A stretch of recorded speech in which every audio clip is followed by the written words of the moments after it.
Hi guys, in this video, I'll show you how to remove a password from a PDF on your Mac. So first, locate the PDF file on your MacBook and open it using Preview. Once you open the document, enter the PDF password to unlock it. Once the PDF is open and unlocked, click File in the menu bar, then select Print. Don't worry because you won't actually print the document. In the print window, click the PDF button in the bottom left corner.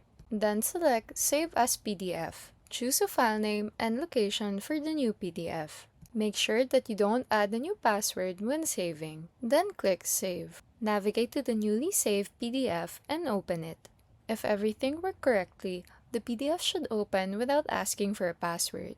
Keep the original protected PDF if you still need the security features.